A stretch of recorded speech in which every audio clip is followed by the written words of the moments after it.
نحمده ونصلي ونسلم على رسوله الكريم اما بعد فاعوذ بالله من الشيطان الرجيم بسم الله الرحمن الرحيم يا ايها الذين امنوا كتب عليكم الصيام كما كتب على الذين من قبلكم لعلكم تتقون صدق الله العظيم ان الله وملائكته يصلون على النبي يا ايها الذين امنوا صلوا عليه وسلموا تسليما اللهم صل على محمد وعلى ال محمد كما صليت على ابراهيم وعلى ال ابراهيم انك حميد مجيد اللهم بارك على محمد وعلى ال محمد كما باركت على ابراهيم وعلى ال ابراهيم انك حميد مجيد۔ کل ہم نے اس بات کا تذکرہ کیا تھا بالخصوص کہ وہ لوگ جو نماز نہیں پڑھتے اور روزہ رکھتے ہیں تو ان کو روزے کا ثواب نہیں ملتا۔ آج اسی نقطے کو تھوڑا سا آگے بڑھانے کی بات کروں گا۔ ابھی تو خیر آج کل روزے تھوڑے نرم ہیں، موسم بہتر ہے، سخت نہیں ہیں، لیکن ہم نے بالخصوص ہمارے جیسے ملکوں میں پاکستان، انڈیا وغیرہ بہت سخت موسم ہوتا ہے، جون جولائی کے روزے بھی ہوتے ہیں اور لوگ رکھتے بھی ہیں، لیکن وہ لوگ جو اتنی سختی برداشت کرنے کے باوجود، پیاس بھوک برداشت کرنے کے باوجود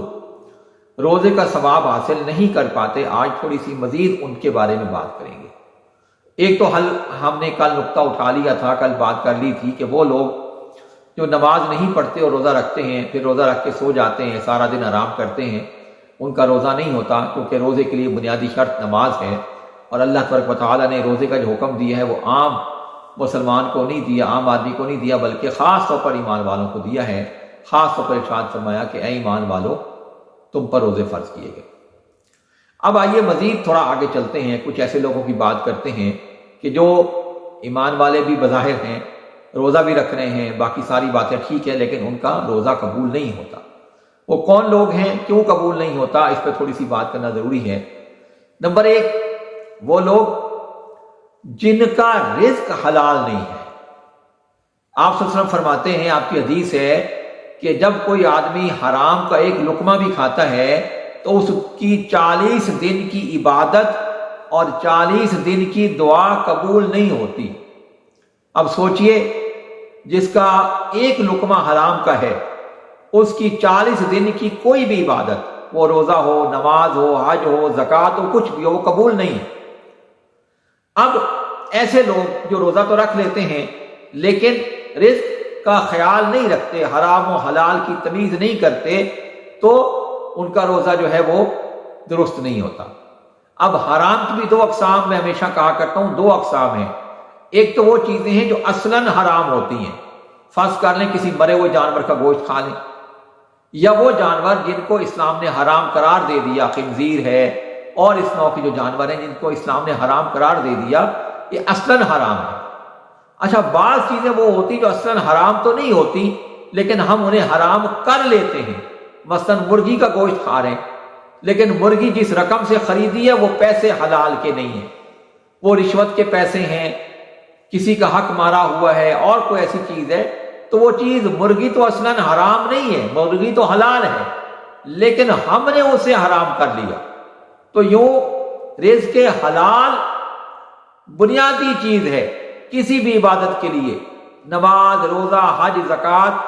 تو لہذا ایسے لوگ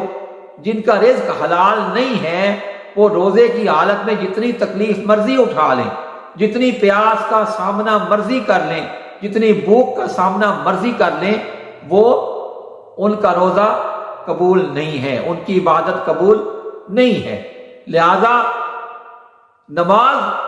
نہ پڑھنے والا، اور دوسرے نمبر پر کون، جس کا رزق حلال نہیں ہے۔ تیسرے، اور یہ سب باتیں میں وہ کر رہا ہوں جو قرآن و حدیث سے ہیں، میں خود سے کوئی بات نہیں کر رہا ہوں آپ سے۔ تیسرے نمبر پر وہ آدمی جس کے دل میں تکبر ہے۔ حدیث نبی صلی اللہ علیہ وسلم ہے کہ جس آدمی کے دل میں تکبر کا ایک ذرہ بھی ہے، اللہ تبارک و تعالیٰ اسے جنت کی ہوا بھی نہیں لگنے دیتا۔ یہ بڑا باریک نقطہ ہے۔ تکبر جو ہے وہ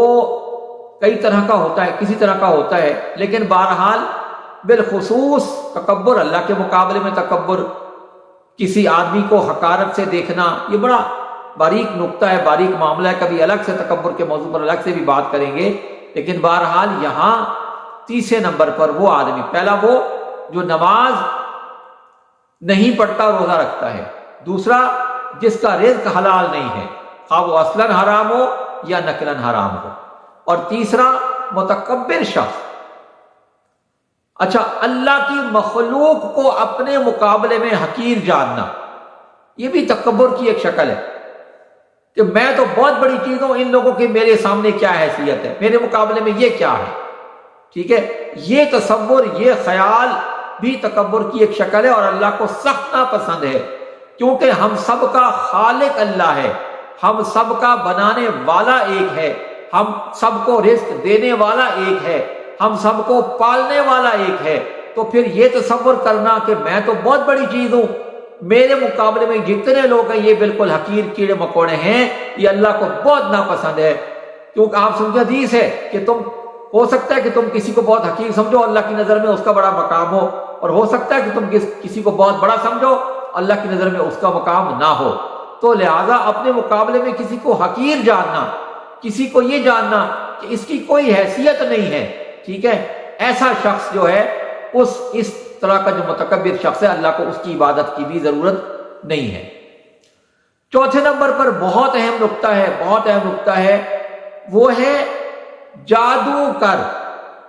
جادو کرنے والا یا جادو سیکھنے والا اور جادو کے ذریعے سے لوگوں کو نقصان پہنچانے والا۔ جادوگر، اسلام میں جادوگر جو ہے وہ واجب القتل ہے، ٹھیک ہے، جادو کرنے والا واجب القتل ہے، اور اکثر ائمہ نے کہا کہ اس کے کفر میں کوئی شک نہیں ہے، ٹھیک ہے۔ جادوگر کا جادو چلتا ہے، اور میں نے کل ایک بات کی تھی، ایک حدیث پیش کی تھی پرسوں، کہ اللہ تبارک و تعالیٰ بعض لوگوں کی دعاؤں کو فوراً قبول کر لیتا ہے، کہ اللہ فرماتا ہے مجھے ایسے لوگوں کی آواز پسند نہیں ہے، اس کی بات پوری کر دو تاکہ میں اس کی آواز نہ سنوں۔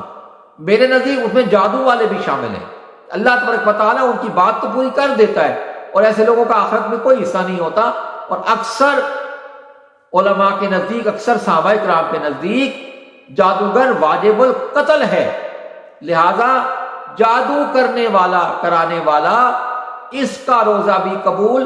نہیں ہوتا۔ اللہ تبارک و تعالیٰ اس کی کوئی عبادت، کوئی چیز قبول نہیں کرتا، کیونکہ اکثر علماء نے اس کو کافر قرار دیا ہے، غیر مسلم قرار دیا، اور اکثر نے فرمایا کہ اس کے کفر میں کوئی شک نہیں ہے۔ لہذا یہ جو 4 لوگ ہیں، نمبر 1 روزہ رکھ کے نماز نہ پڑھنے والا، نمبر 2 تکبر کرنے والا، نمبر 3 رزق حلال نہ کھانے والا، حرام رزق کھانے والا، اور چوتھے نمبر پر جادو کرنے والا یا کروانے والا۔ اس طرح کے تمام لوگ جو ہیں ان کا روزہ قبول نہیں ہوتا۔ کچھ اور لوگ بھی ہیں، اس کی تھوڑی سی بات اگر ممکن ہو تو کل یا کسی وقت کریں گے، لیکن بہرحال آج کی گفتگو میں خاص طور پر میں نے 4 طبقات کا ذکر کیا ہے جو روزہ رکھتے ہیں لیکن ان کا روزہ قبول نہیں ہوتا۔ تو ہمیں غور کرنا چاہیے، توجہ کرنی چاہیے کہ ہم یہ جو 4 معاملات ہیں، ہم میں سے کوئی ایک ہے تو نہیں ان میں، اگر ہے تو ہم اس کو ختم کریں، اس کو دور کریں، اپنے آپ کو درست کریں، راہ راست پر لائیں، اور اس کے بعد پھر روزہ رکھیں اور روزے کا فائدہ اٹھائیں، روزے کا ثواب حاصل کریں، اور پھر روزے کا جو اصل مقصد تھا کہ تقوی حاصل کیا جائے، وہ تقوی ہم حاصل کریں۔ وہ تقوی تبھی ملے گا جب ان 4 کیٹیگریز میں ہمارا شمار نہ ہو، ان 4 طبقات میں ہمارا شمار نہ ہو۔ تو اللہ تبارک و تعالیٰ سے دعا کریں کہ اللہ تبارک و تعالیٰ ہمیں ان 4 طبقات سے خاص طور پر محفوظ فرمائے، اور ہمارے روزوں کو، عبادات کو، نمازوں کو، تراویح کو اپنی بارگاہ میں قبول فرمائے، اور اس کے وسیلہ سے، اس کی وساطت سے ہم سب کے تمام جائز حاجات کو پورا فرمائے، اور ہم سب پر اپنا خصوصی فضل و کرم فرمائے۔ وما علینا الا البلاغ المبین۔